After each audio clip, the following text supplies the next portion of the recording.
Este lunes hemos celebrado una fecha muy importante para toda la comunidad panandina, nuestro solsticio, el encendido del fuego nuevo, del ciclo nuevo de nuestras vidas, nuestros sembrares, de sentires, de pensares y de nuevas formas de ver la educación.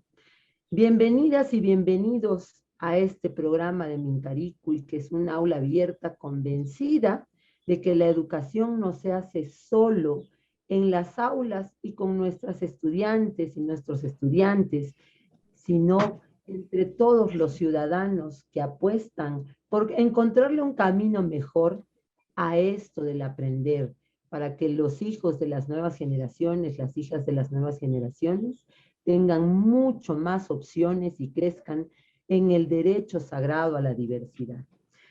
Gracias a LETS estamos aquí en la Escuela de Educación Superior Pugliasunchis con Mincaricui, el aula abierta. Y esta tarde tenemos la grata presencia de dos personas que conocimos viendo un documental que decía a la letra la mala educación. Entonces ya se pueden figurar de que no traen un camino como muy serio, serio puede ser, pero un camino como muy formal de educación, sino un camino tal vez más íntegro del que nos van a hablar hoy. Estoy muy feliz de recibir a dos pedagogos alternativos, maravillosos y conocidos en América Latina. Ella es María Graciela Albur, perdón, ya la estoy rebautizando, y él, José María Bacasela. Ambos han generado la iniciativa Yachay Causay, que viene funcionando en Ecuador desde 1986. Y lo que han escuchado, lo que acaban de escuchar, es un canto que dice: los sueños no estará en runacini, no estará en quechua, no estará en un idioma originario, pero los unió por algo. Nos quieren comentar. Buenas tardes, María Graciela, José María, buenas tardes y bienvenidos. ¿Nos quieren comentar por qué escogieron esa canción? Buenas tardes, qué gusto estar con ustedes. Pugliasunchis es un proyecto hermano. Hemos participado en alguna que otra clase por encargo de Marcel, por contacto con Marcel Bosch. Así que ahora conocerte a ti y conocer a otras personas nos hace súper felices, porque los proyectos de hermanos tenemos que ir también participando, coparticipando, coapoyándonos y conociéndonos. Escogimos Sueña, que es una canción de Luis Miguel, una canción de pop, porque realmente sentimos que no existen fronteras ni amor sin barreras. Y que todo puede llegar cuando ponemos la voluntad y lo queremos hacer. Todo lo que queremos hacer puede ser realidad si nos proponemos. Entonces es como nuestro himno de pareja, que todo es posible y así nos gusta cómo suena y por eso la hemos puesto.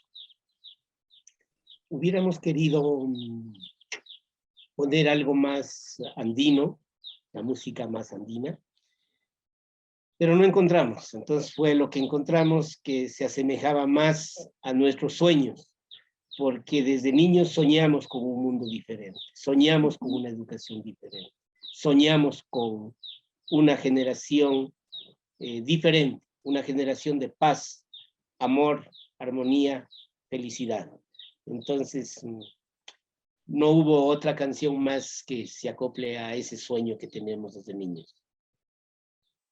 Y yo creo que más bien es un acto muy andino, porque la andina en general trae a su vida todo lo que le gusta, todo lo que le sirve, venga de donde venga. ¿Sí o no? Ajá. Somos incluyentes de naturaleza y estamos muy felices de tenerlos esta tarde. Yo quisiera de inmediato, sabiendo de que venimos de 1986, ¿por qué Yachay Causay? ¿Por qué no dejar la educación como estaba? Bueno, a ver, desde 1986 fue Inca Samana, una educación pública que comenzamos en 1986, poniendo en práctica los sueños que tuvimos desde la niñez de hacer una educación para dignificar nuestra cultura, para recuperar el idioma que se estaba perdiendo, para levantar la autoestima que durante la colonización nos aplastaron prácticamente. Y en ese sentido se creó como Inca Samana dentro de una institución pública. Esto duró 28 años hasta el 2014. Entonces, esa es otra historia. Y lo que se puede ver en la educación prohibida es justamente Inca Samana, y el autor argentino, nuestro amigo Germán Doín, al hacernos la entrevista, le pareció muy interesante que es posible hacer una educación pública desde el Estado para no solamente dejar que los ricos, los que tienen poder económico, puedan hacer una educación particular para personas particulares, sino que podríamos hacer una educación pública. Eso le llamó mucho la atención y le enfocó mucho a este proyecto, a esta propuesta. Pero lastimosamente, cuando estamos dependientes de un gobierno, de una política, es muy peligroso, porque los cambios de políticas y los cambios de, en este caso, aunque parecía el socialismo del siglo XXI, que sería un poco parecido al sistema comunitario, que nosotros no nos identificamos como comunistas ni como socialistas, sino como un proceso comunitario de vida, creíamos que estábamos más cerca de poder lograr estos sueños, pero lastimosamente fue lo contrario. Siendo un presidente socialista, y como se llamaba socialista del siglo XXI, fue quien desarticuló prácticamente este proceso de 28 años. Y luego de esto, pues, decidimos continuar adelante, pero ya no con ninguna dependencia política, ni del Estado, ni del Ministerio, sino dentro de una comunidad, y reconocido por una comunidad. Fue una oportunidad, porque dentro de nuestra Constitución se da mucho poder prácticamente a los pueblos ancestrales, pero está escrito, y si nosotros no comenzamos haciendo acciones en favor de lo que nos permiten recuperar prácticamente nuestras raíces, nuestros principios, nuestra forma de educación, nuestra forma de medicina, nuestra forma de desarrollar ciencia y tecnología, entonces no hacíamos nada con Inca Samana, íbamos a estar muy dependientes del ministerio. Es que nos independizamos en el 2015, nos quedamos un año prácticamente sin saber qué hacer, porque nos quitaron todos los materiales incluso, tuvimos que comenzar de cero. Y en el 2016 recomenzamos con Yachay Causay, y entonces Yachay Causay ya no es una escuela, ya no es un sistema educativo, ya no es solamente de aprender, los aprendizajes son interaprendizajes, y entonces más es como una vida de sabiduría, vivir en la sabiduría, en la relación con uno mismo, en la relación con la naturaleza, en la relación con los demás, como bien dijiste, Tania, incluyente, sin menospreciar ninguna de las culturas. Todas las culturas tienen mucho que aportar, y no solamente las culturas de hoy, sino las culturas de nuestros ancestros, las culturas milenarias. De ahí que en nuestro proceso Yachay Causay llamamos la activación de la memoria celular, que en las células llevamos prácticamente toda una gama de conocimientos desde el inicio del universo, desde el inicio de la vida misma. Eso es Yachay Causay. Es un espacio comunitario de atención a adultos, niñas y niños, sin límite. Comenzamos este año, de hecho, el 1 de julio del 2020. Ya vamos a cumplir un año entero a la redonda. Vamos a hacer el año completo esta vez. Como siempre nos pareció que debería ser también la educación. Que por qué hacer pausas, por qué tener que tener vacaciones si la vida es siempre. Entonces, luego de la pandemia y el encierro, los niños pidieron comenzar de nuevo. Así como piden nacer, esta vez pidieron comenzar ya otra vez con el Yachay Causay, y lo hicimos. Hicimos una reunión y el 1 de julio arrancamos de nuevo, y así hemos seguido. Ahí sí que ya no ha cortado nada la atención presencial, a pesar de que en Ecuador la educación presencial está interrumpida desde febrero del 2020. Nosotros la retomamos en julio y seguimos con los niños trabajando. Entonces, no es que se hayan divorciado de todo sistema educativo, pero han optado por reivindicar un camino como más originario de educación, de aprendizaje, de tejer esos aprendizajes. Yo quisiera que nos cuenten más de Yachaycausay, porque encontré algo muy lindo y quisiera que se lo compartan a quienes nos escuchan, que se están formando, tanto estudiantes, maestros y gente, ciudadanía en general que nos ve y se están formando para aportar a la educación, que nos cuenten esto que les he escuchado pregonar. Que no se debe enseñar nada, que hay una manera de aprender natural. ¿Cómo miran esto? ¿Cómo sienten esto? ¿Por qué lo sostienen? Bueno, siempre partimos del ejemplo de la naturaleza. Los pajaritos no necesitan que alguien les enseñe a volar. Unas especies vuelan solas y a otras a veces los papás les botan al abismo para ver qué hacen. Entonces nosotros creemos que los niños tienen todas las respuestas y las niñas, y que la vida tiene respuestas. Hasta con los padres somos así constructivistas. Cuando los papás vienen y dicen, denos un consejo, tenemos este problema, pues les atendemos, nos ponemos a conversar, a veces con un fueguito encendido y decimos, a ver, ¿qué es lo que les está pasando? ¿Qué es lo que sienten? ¿Qué es lo que pasa? Y ahora sí, ¿qué es lo mejor que podrían hacer? Porque nadie les puede dar una respuesta. Igual, a los niños para aprender, no podemos decirles cómo hacer, qué hacer, que si hacen una plana de letras A van a saber dibujar la A. No, no necesariamente. Y a veces ni les sale bien en un montón de planas que tienen que repetir. Aquí en Ecuador llamamos planas de escribir lo mismo en una hoja enterita y luego en la siguiente otra cosita, sino que aprenden a leer solos, porque hay muchos estímulos, les ponemos muchísimos estímulos que no solo son de letras, sino que como todo el tiempo estamos con ellos en un juego permanente y escuchándonos unos a otros y mirando lo que unos hacen y lo que otros hacen, al final los niños ya leen y escriben. Siempre decimos que leer y escribir, que es un proceso que en el sistema tradicional toma un año entero, para nosotros es un proceso natural que toma varios años.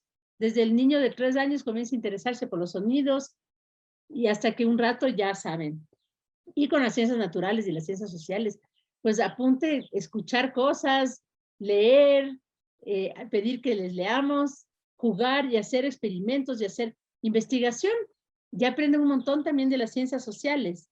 Los niños eligen qué hacer cada día y es tan variado lo que a cada quien se le ocurre que a veces como que dicen qué buena idea lo que alguien hace y todos hacen o escuchando ya van aprendiendo, que es riquísimo. O sea, en lugar de tener un facilitador, un profesor, en vez de tener un profesor, tienen 3 acompañantes adultos y 9 compañeros más con los que pueden bregar. Bueno, digo 3 acompañantes, estamos con una voluntaria, realmente somos 2, para 10 niños somos 2, y entre ellos son maestros de ellos mismos, entonces cada guagua tiene un montón de maestros a su alcance.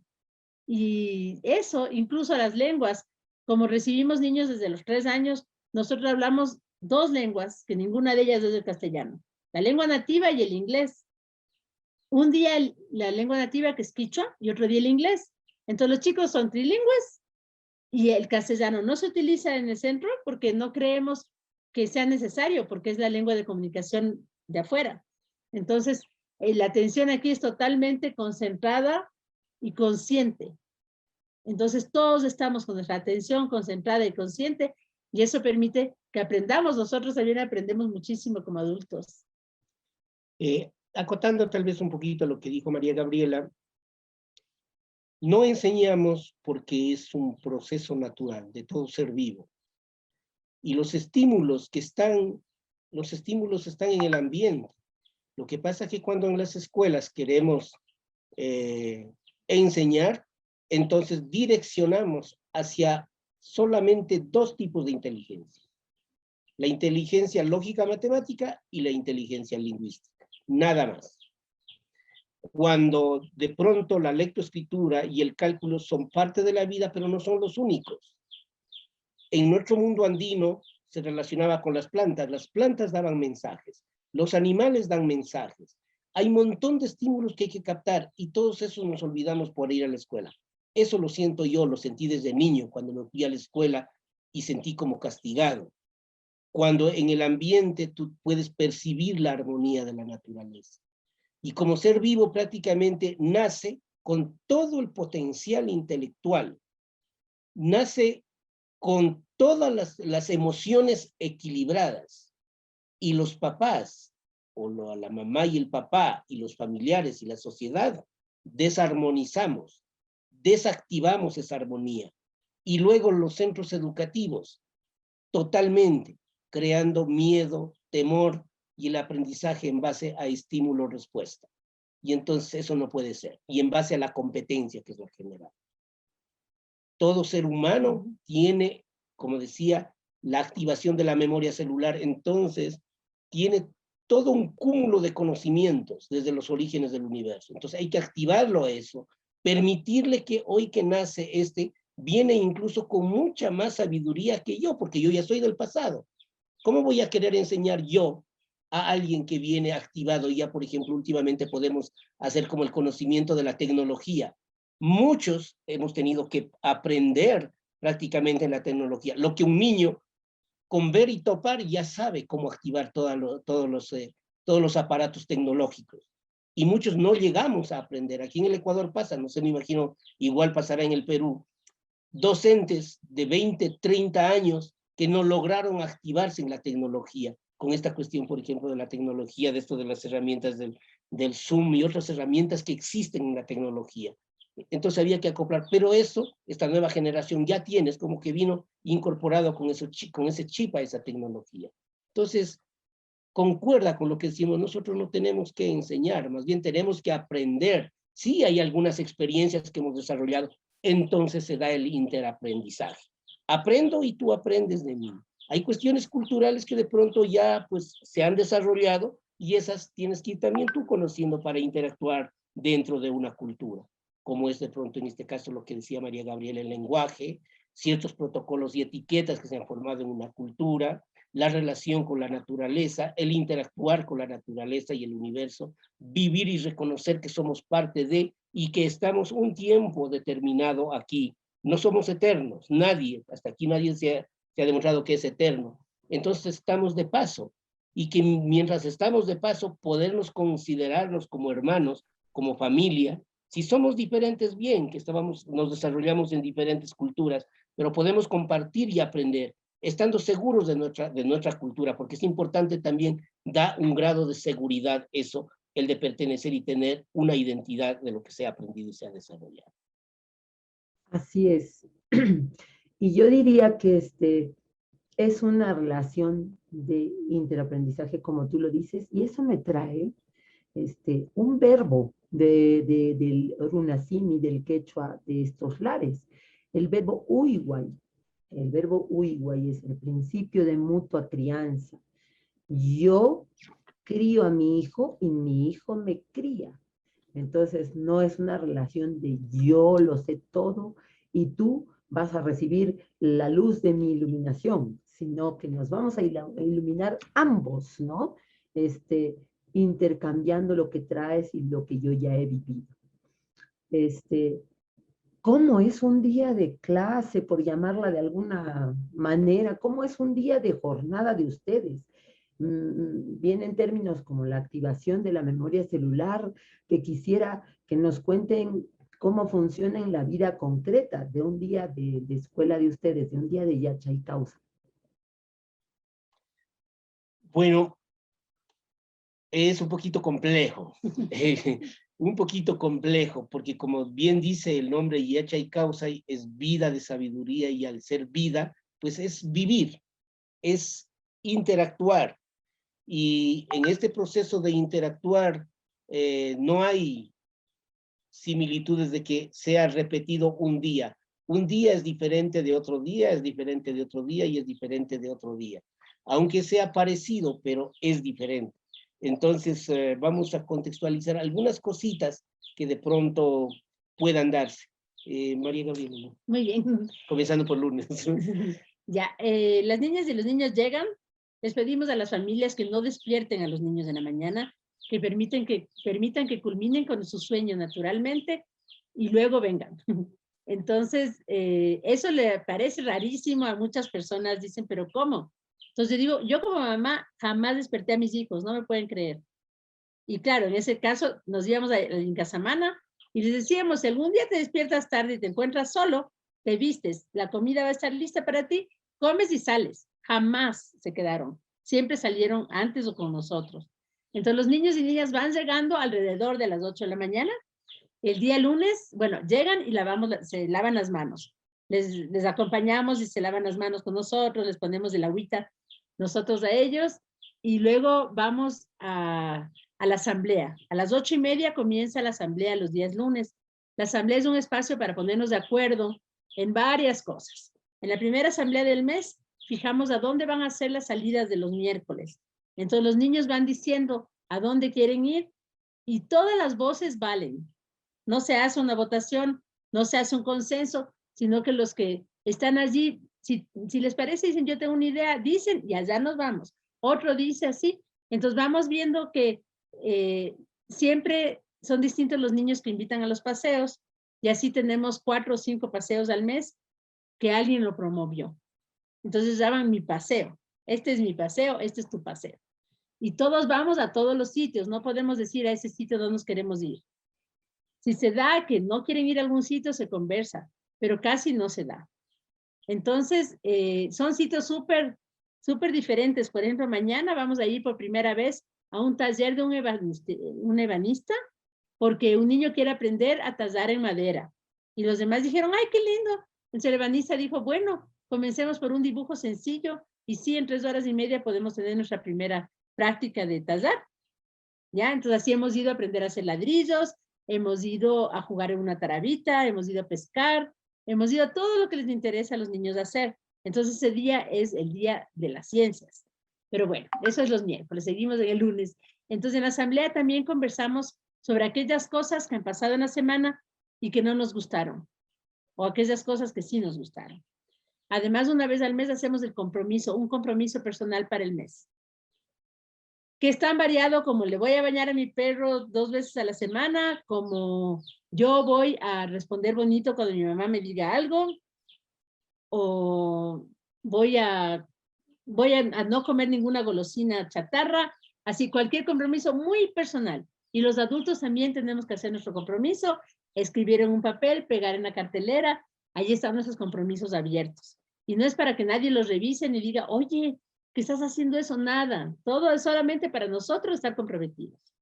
Luego, también planeamos alguna cosa más que haya que planificar, solucionamos algún problema. Los problemas se solucionan el momento en que se dan, pero a veces en la asamblea queremos hablar sobre algo o tomar una resolución o poner una nueva regla, porque las reglas las ponemos juntos. Entonces dicen, por ejemplo, ¿qué podemos hacer frente a este problema? Por ejemplo, hay algunos niños que están hablando castellano y no la lengua nativa, el día de lengua nativa, o no el inglés. ¿Qué hacemos? Entonces en la asamblea buscan la solución. O sea, a ver, ¿qué te parece si es que con esos niños juegas 1 minuto? Tienen que, estén haciendo lo que estén haciendo, dejar de hacerlo e ir a jugar contigo 1 minuto un juego de lengua. Entonces, eso es lo último que está ahorita de regla para cuando alguien habla una palabra de castellano, ya viene a jugar 1 minuto. Bueno, entonces, esa respecto a la asamblea, se acaba la asamblea y nos vamos a hacer los trabajos. Los niños hacen, según la edad, trabajos académicos. Entonces, los niños de 7 años hacen un trabajo al día. Los niños de 8 hacen 2 trabajos. Los niños de 9 y de 10 hacen 3 trabajos. Los niños de 11 y de 12 hacen 4 trabajos al día. 12 es la edad mayor que tenemos ahorita en nuestros estudiantes. Esa niña va a cumplir 13 el próximo año y estamos ya viendo cómo hacemos también con ya la parte más, ya no tan concreta, sino semi-concreta, y vamos a dar algunos pasos porque ya es diferente el paso cuando ya entran a la preadolescencia. Y tenemos experiencia por Incasamana que fue hasta el bachillerato. Entonces, bueno, luego de eso, del trabajo académico, a las 10 en punto es la hora del refrigerio. En este tiempo de pandemia han decidido los papás mandar cada uno algo en la alforjita de los niños, de manera que ellos coman cada uno su cosita con su cuchara. Antes hacíamos que una familia cocinaba para todos y ese niño repartía para todos sus compañeros la comida. Pero este año decidieron hacerlo así. Entonces es la hora de comer. Para comer nos lavamos nuevamente las manos, comemos, luego se van a lavar los dientes y luego tenemos un proyecto. El proyecto es alguna actividad creativa en la que entran todos los que deseen. Entonces algunos no quieren hacer y otros sí, es opcional. Y el proyecto se puede extender larguísimo porque no hay un límite. O sea, no podemos decir, tú ya pintaste los papeles, ya no puedes pintar más. No, de hecho, papeles, telas, madera, todo está al alcance de ellos todo el tiempo, pero el proyecto es como una ideita que a veces traemos, alguna técnica que no hemos hecho todavía y entonces se hace. O, por ejemplo, coser una almohada, o están ahorita haciéndose unos bolsos. Bueno, hay muchísimas cosas y se hacen muchas cosas para ellos mismos y para su casa también. Algunos son funcionales. Nos gusta no solo hacer cosas decorativas, sino muchísimo es funcional. Luego del proyecto,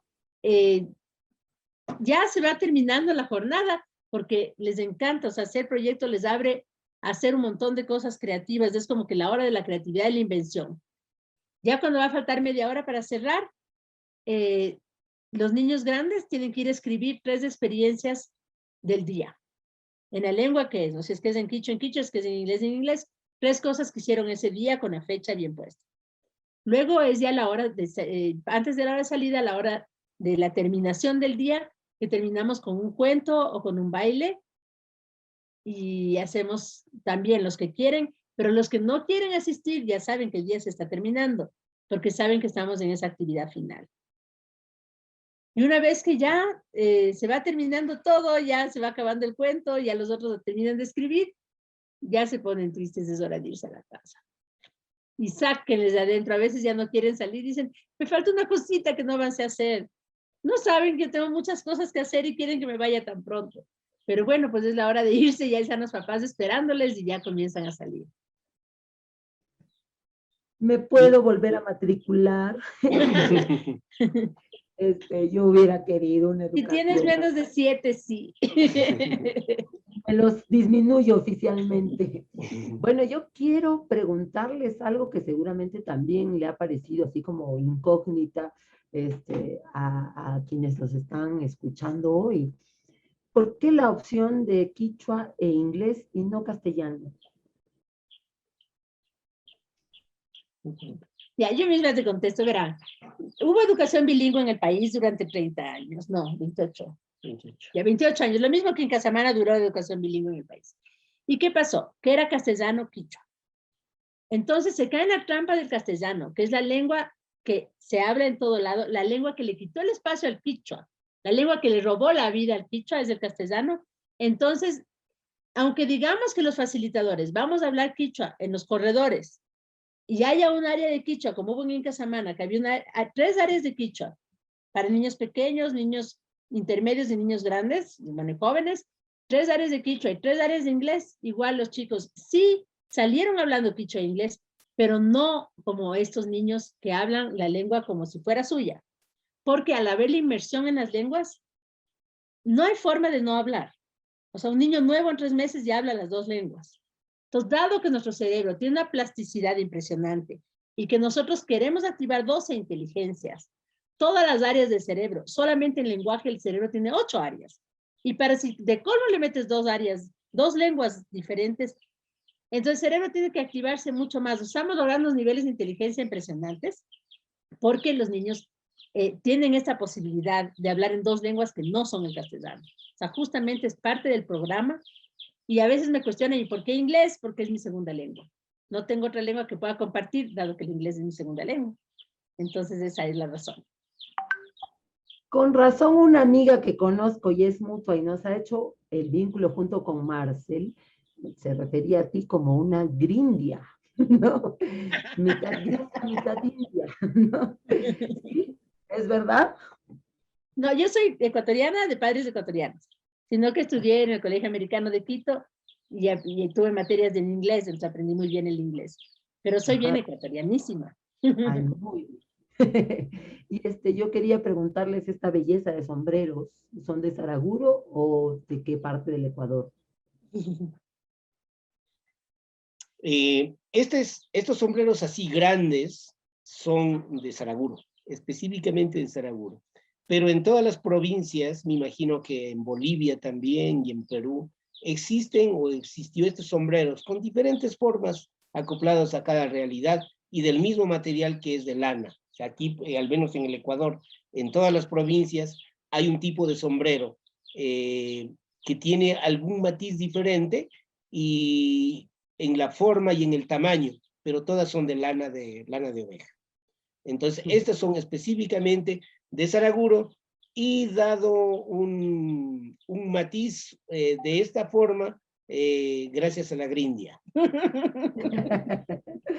Bueno, y quiero hacer un poco de acote respecto a esto de grindia. Cuando yo llegué hace 35 años a Saraguro, las personas de Saraguro, los mestizos, no podían creer que yo sea ecuatoriana, porque ellos ni estando locos se hubieran casado con un indígena. O sea, a mí de hecho me decían la gringuita. No creían que era quiteña. Yo desde siempre seguían otra persona preguntándome, ¿de qué parte de los Estados Unidos eres? Yo no, yo soy ecuatoriana, soy de Quito. Entonces era algo que no podían creer. O sea, hasta ahora hay personas que recién conozco de las parroquias así, que me siguen preguntando que cómo así vine desde otro país. Entonces yo siempre digo que no, que es del mismo país. Entonces el etnocentrismo que sí también se generó aquí. De hecho, creían que yo era gringa. Sí, pues sí siento de que cuando intentamos educación bilingüe, educación intercultural bilingüe que ustedes han tenido en el proyecto anterior, ¿no? A veces sentimos el peso ruidoso del castellano como con todas las cosas de la hegemonía que trae, ¿no? Sin embargo, siempre nos hemos cuestionado esto de, sí, hablar muchas lenguas, que todo se pueda aprender en la escuela, pero nos hemos cuestionado el hecho del inglés, que si bien es cierto nos abre muchas puertas, también representa una cultura, tal vez el centro, el corazón de la hegemonía, ¿no? Por eso se los preguntaba, pero ahora espero que como a mí haya como resultado esclarecedor lo que acaban de compartirnos María Graciela y José María, que me encanta cómo suenan vuestros nombres. José María, María Graciela, María Graciela, José María, ¿no? Son como un canto. Bien, ¿qué creen que es nuestro reto en América Latina y sobre todo en Sudamérica como educadores, como pedagogos? ¿Cuál creen que es el reto que pondrían por encima de cualquier otra prioridad en este momento en la educación? Bueno, a ver, no solamente para América Latina, sino para el mundo debería ser un reto, porque si solamente pensamos en América Latina, de pronto también nos estamos sectorizando, cuando el mundo es único y deberíamos sentir como un reto de hermanarnos, respetarnos y poder ser libres. El reto para partir desde aquí, desde América o desde el Ecuador o desde cualquier parte, quisiéramos romper barreras, porque lo que nos han hecho en la colonización es colocar barreras, y en el mundo también están colocadas barreras. Bueno, tal vez continentes es dable, ¿no? El nombre continentes, pero luego por países, ¿qué sentido tiene? Y al menos en Ecuador, cuando era la Gran América, entonces partir y dividirse todo el territorio que existe y dividirse y pelearse por ese territorio, que hasta hace poquito teníamos incluso el problema entre Ecuador y Perú, y nos generaban resentimientos, sin querer, nos ponían ahí a hacernos pelear, a darnos en las ciencias sociales. Me imagino que en las ciencias sociales o la historia del Perú, los ecuatorianos éramos los malos, y aquí en el Ecuador los peruanos eran los malos. Felizmente. Claro, y no era un conflicto nuestro, ¿no? Era Claro, un conflicto obvio, más obvio. bien implantado. Exacto. Entonces, ese es un reto prácticamente de hermanarnos y de desarrollarnos volviendo a nuestros orígenes, porque América tuvo ciencia y tecnología. Y no es posible que dependamos de las grandes potencias de Europa o de Estados Unidos en la ciencia y la tecnología.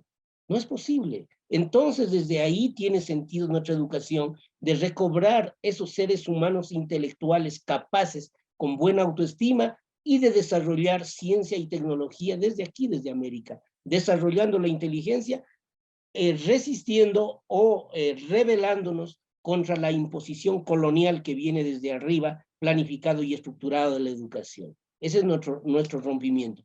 Pero no jamás, o jamás peleando, jamás en bronca con el otro. Si alguien quiere seguir este sistema educativo colonialista, pues está bien, es respetable, es tu forma de pensar y te respeto.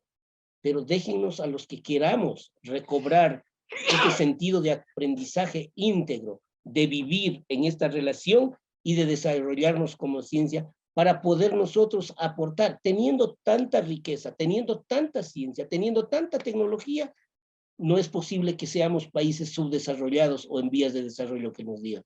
Entonces, eso no es justo y ojalá podríamos entender, y el mundo podría entender esto, de que somos iguales, todos tenemos capacidad. Si es que entre nosotros no nos imponemos los unos a los otros y queramos hacer prevalecer una sola verdad. Y aquí viene, por ejemplo, la cuestión de la investigación científica. ¿Por qué hay una sola forma de investigación? Cuando en América hubo otra forma de investigación. Y esa investigación, por mirarlo desde el lado científico, no, ni siquiera pueden darse.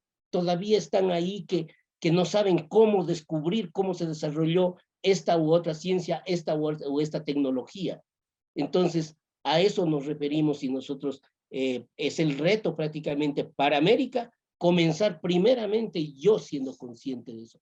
Y cuento esta como experiencia mía. Yo cuando era niño, cuando me sentía tan libre en mi comunidad y no conocía el mundo de la discriminación y no conocía el mundo de bajar una autoestima, era hermoso. Y cuando voy a la educación, me sobajan y me bajan la autoestima y me hacen sentir que ser indígena no vale para nada, pero bueno, tal vez eso me fortaleció para poder salir de ahí. Y entonces, tener una dignidad, tener una autoestima, tener que heredamos prácticamente una ciencia y una tecnología y un desarrollo. Tenemos propias formas de medicina, tenemos propias formas de resolver conflictos, tenemos propias formas de aprender, metodologías de aprender. Entonces, no quiero decir que el otro sea malo y lo mío sea mejor. Simplemente son formas y cada quien vea como pueda. Si yo tengo, entonces reconocer lo que yo tengo para aportar. Y en América hay diferentes culturas muy ricas. Si nos unimos y compartimos esas experiencias en cada uno de los pueblos, en cada una de las culturas, si nos unimos y rompemos estas barreras que nos separan, estos odios que nos crean, podemos fortalecer América.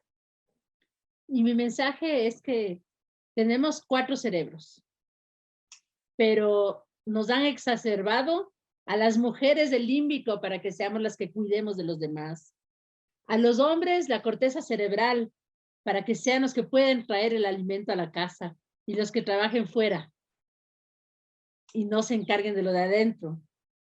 Y tenemos también el lóbulo frontal, que es el que tenían los ancestros muy desarrollado, que está en esta parte de la frente, donde Atahualpa tenía la esmeralda, donde se daban las deformaciones craneanas, y que es el que nos permite cuidar del bien común, cuidar de la red de la vida. En nuestras activaciones de la inteligencia, en nuestro trabajo neuropedagógico, la importancia que tiene la razón de ser es, por un lado, el no desconectar al niño de su misión de vida, y por otro lado, el permitir una activación de los 4 cerebros para que todos podamos velar por el bienestar de toda la red de la vida, de todos los seres vivos que en el mundo andino son desde las piedras hasta las estrellas. Todo está vivo. Así es, todo está vivo. Por eso comenzábamos esta tarde con nuestra pequeña flamita que ha sido encendida simbólicamente el 21 y la mantenemos viva para conversar hoy día. Para humildemente saber de que somos genes de esa maravillosa y misteriosa fuente solar, de la tierra, del agua, de todos los elementos y todo lo que nos cría y alcanzamos a criar. A mí se me despierta, escuchaba a María Graciela mencionar... María Gabriela, María Gabriela, y perdón. María Gabriela. María Gabriela. te escuchaba mencionar la parte frontal, te escuchaba pues este córtex, mencionar el córtex, la corteza cerebral, te escuchaba hablar del lado límbico, y cuál sería ese cuarto cerebro, esa cuarta partición, compartimento del cerebro que mencionaba. Ya. No mencioné al complejo reticular, que es el del sistema nervioso central, que es el más básico. Ese es el que tenemos en común con los reptiles, el que si estamos respirando nos está funcionando. Y al que a veces vamos cuando nos ponemos hecho unas fieras, que somos capaces o de matar o de aislarnos para no sentirnos amenazados, para huir del miedo o del daño. Ese es el cerebro más básico y más antiguo, que es el complejo reticular. A ese no le nombré, porque ese no necesitamos activar. Si estamos respirando, está activado, porque es el que mantiene todas nuestras funciones biológicas. Y entonces fui desde el límbico nomás. Entonces son el complejo reticular, el límbico, la corteza cerebral y el lóbulo prefrontal, que es el cuarto cerebro, ahora denominado cuarto cerebro. Gracias, a mí me sirve mucho y estoy segura que está sirviendo a todos los que nos escuchan, las que nos escuchan. Entiendo de todo lo que nos comparten, de que buscan también este ciudadano mundial, este ciudadano articulador del mundo, enlazador del mundo, este ciudadano, como le dicen acá las abuelas, hombre puente, ser humano puente, chacaruna, ¿no? Pero al mismo tiempo partiendo de una identidad aceptada con dignidad, vivida, y de una educación en la vida y para la vida. Si no los estoy resumiendo mal, ustedes me corrigen, esta sería vuestra búsqueda. Pero también he mirado en sus documentos, en lo que tienen compartido en redes, algo que me llama mucho la atención, porque hay una manera de entender la educación como un lugar, un punto de la humanidad en donde hay como una concentración en el ser humano, desasociado del entorno, ¿no? Desasociado de las nubes, las piedras, como bien decías, de todo lo que es vivo y nos cría y criamos, pero al mismo tiempo, al mismo tiempo de estar desasociados, hay como la necesidad fundamental de reconquistar el espacio, de decir con nuestras propias palabras lo que recordamos, lo que sentimos, expresar nuestras artes, nuestras ciencias. Y yo creo que hay una palabra mágica o una frase, sí, salió de los espacios de la academia tal vez, pero creo que es una resonancia de todo lo que pasa en Latinoamérica. Descolonizar nuestra historia, descolonizar nuestra educación, descolonizar nuestras artes, nuestras ciencias y todo lo que ha parcelado el sistema hegemónico. ¿Qué piensan de eso ustedes? Bueno, te iba a descolonizar una palabra que usaste. No queremos ser ciudadanos del mundo. No queremos ser ciudadanos del mundo, sino comuneros de la aldea terrestre. Maravilloso, me encanta, lo subrayo. Comuneros de esta gran aldea hermosa. Qué lindo, gracias por corregirme, María Gabriela. Sí, justo se trata, cuando digo cuidar el bien común, poder ser una comunidad grandota, una comunidad sin barreras. Y eso de la descolonización es tan minucioso, porque en cualquier cosa, por ejemplo, ahorita la palabra que dijiste ya es colonizada. Entonces, como estar consciente de cada cosita y cada palabra y cada proceder. Entonces, en esto, por ejemplo, de yo no ser de esta cultura, llevo 35 años aquí, yo ya me nacionalicé indígena, ya así como se nacionalizan de españoles o de Estados Unidos, yo ya me nacionalicé indígena ecuatoriana, pero me salen unas garrafales, me salen unas tremendas traiciones de la mente en cuanto a lo colonial. Entonces, sí, o sea, estoy de acuerdo con eso. Sí, hay muchísimo trabajo y los sabios, nuestros antepasados ya lo sabían. El Pachacuti son cada 500 años, es el tiempo-espacio que se vive. Y Huaranga es un nuevo ciclo de vida, que dicen, cuando dice Huaranga Kutinchamushun, Kutintigrashun, volveremos después de 1000 años. Y eso también se dice en algunas religiones. Bueno, María Gabriela hablaba todavía del mí, y eso justamente es un ejemplo de colonización. El mí en el mundo andino es el ñucanchi, es el nosotros. Entonces tenemos que llegar a eso. Y tenemos que descolonizar primerito a los padres de familia. Por eso a veces nosotros decimos, o aquí en Yachaycauce, los niños no tienen que matricularse, ni inscribirse, ni tener que venir a este centro. Son los padres de familia quienes tienen que venir a este espacio para descolonizarse. Si logramos descolonizar a los padres de familia, entonces automáticamente se descolonizan los niños. Porque si no, no es posible. O sea, es imposible prácticamente la descolonización. Entonces, está en el lenguaje, está en las actividades, o sea, en las formas hechas costumbres que hemos logrado vivir con esta imposición hegemónica de esta nueva cultura, sin considerarla mala, pero tenemos que trabajar en eso sin crear odios incluso también hacia los republicanos. Porque no queremos repetir el hecho de la historia de que se impone otra cultura sobre otra cultura, y entonces esto ha sido un proceso histórico. Al menos ese es otro sueño que nosotros queremos hacer. Sí, revolución, pero revolución desde el amor, revolución desde la paz, revolución desde el respeto, que nos respetemos. Como tengo también autoestima, le digo, bueno, muy bien, me respetas, yo te respeto. No es que yo te respeto si me respetas, es diferente. Nos respetamos. Y entonces en esa igualdad, en ese equilibrio, podemos ser los comuneros de esta aldea, como dijo María Gabriela. Y qué presente está esa cultura hegemónica, tanto así que nos obliga al permanente cuidado ahora, después ya pasará, ¿no? Nuestras hijas, nuestros hijos ya no lo tendrán, pero nos obliga a estar presentes, ¿no? Cuidando cómo sacamos esos filamentos de lo que todavía está.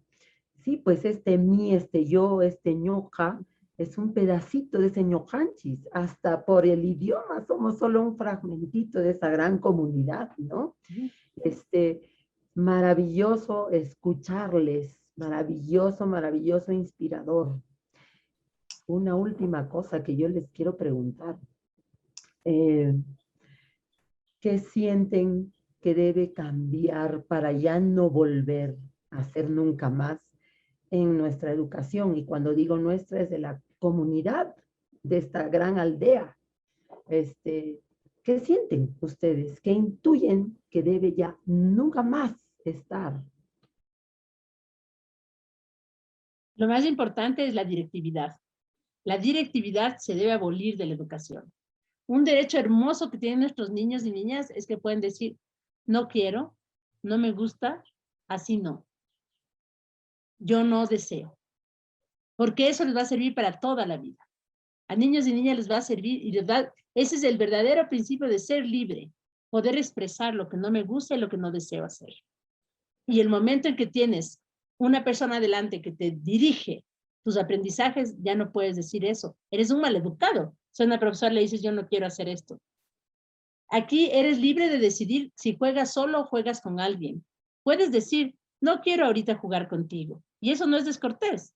O no me gusta que me digas así. Por favor, no me digas así, no me gusta. No quiero que me vuelvas a hacer esa pregunta. O sea, es tan normal, porque así debería ser nuestra vida. Deberíamos ser así de sinceros y así de respetuosos con nosotros mismos. Entonces, eso es algo tan básico y tan simple. Si la educación cambia en eso, fantástico. Pero veo que es tan lejano porque puede cambiar tantas formas. Pueden ser activos, puede ser una educación del bosque, puede ser lo que sea. Pero si no cambia la directividad y la posibilidad de decir no, para mí no ha cambiado nada. Bueno, yo voy un poquito más allá que eso. Para que cambie la educación, tiene que cambiar todo un sistema. Porque la educación es una partecita que responde a un sistema. Y mientras tengamos el sistema Estado colonizado, el ejemplo, modelo, esquema estructural colonizado, entonces la educación aporta a eso, tiene sentido. Entonces tiene que cambiar. Hoy en día hablamos de politiqueros, no de una política. La política es interesante, hay que crear política, sí, pero esa política tiene que responder verdaderamente al servicio de la comunidad, al servicio de la aldea, al servicio de la sociedad, al servicio de todos. y eso es bien difícil. Entonces, mejor le dejamos de ese tamaño.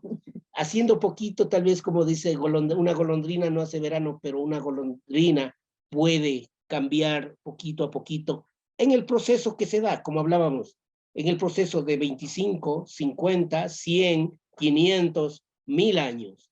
Entonces, no ser egoístas. El proceso se dio en más de 500 años que vivimos prácticamente resistiendo aquí en América. Entonces recién comenzamos con esta luz, pero esto ya comenzó hace más de 30, 35 años acá en Saraguro y se está esparciendo por otras partes del mundo, estas ideas de descolonizarlos. Hay mucha gente hablando de descolonización ya, estamos hartos de vivir colonizados, pero hay que ir trabajando poquito a poquito y eso yo creo que estamos haciendo el trabajito de una hormiga acá desde Saraguro. Esa hormiga súper poderosa puede dejar el paso inspirador para que muchos millones luego se antojen de vivir así y se peleen por eso, como lo has dicho, con su munay, su voluntad, su amor y no con la confrontación de la que tanto estamos escapando hace tantos años. También lo del Pachacuti, ¿no? Este cambio que ya estaba anunciado en nuestros idiomas está tomando, creo, una forma real. Muchísimas gracias por haber estado con nosotros, con nosotras, con la gente que nos sigue esta tarde. Y si quieren decir algo hacia el final, y yo quiero jalarles la lengua con algo también para ir cerrando esta conversación, hacia marzo el clima los azotó, ¿no? Y el clima no fue muy amable con ustedes, creo que hubieron huaicos y se llevaron de encuentro la escuela. Entonces, si quieren decirnos algo al respecto, porque quienes nos ven son varias personas comprometidas con la causa de la educación, estoy segura. ¿Quieren hablar de eso? A mí me encantaría que lo pongamos ahora. Sí, muchas gracias, Tania. Bueno, no fue tan, como dijiste, tan bueno como de pronto con nosotros. Más bien nosotros le tomamos que qué bueno. Realmente esos tiempos son muy buenos. Así como fue el tiempo cuando finalizó Inca Samana y no culpamos, o aunque ya lo culpamos, de pronto lo juzgamos a la presidencia de Rafael Correa, fue una oportunidad para que nazca Yachay Causay. Porque si seguíamos dentro de ese sistema, de pronto seguíamos dependientes creyendo que qué maravilla que nos permite el Estado, una educación así, no sé. Fue una oportunidad para que nazca Yachay Causay.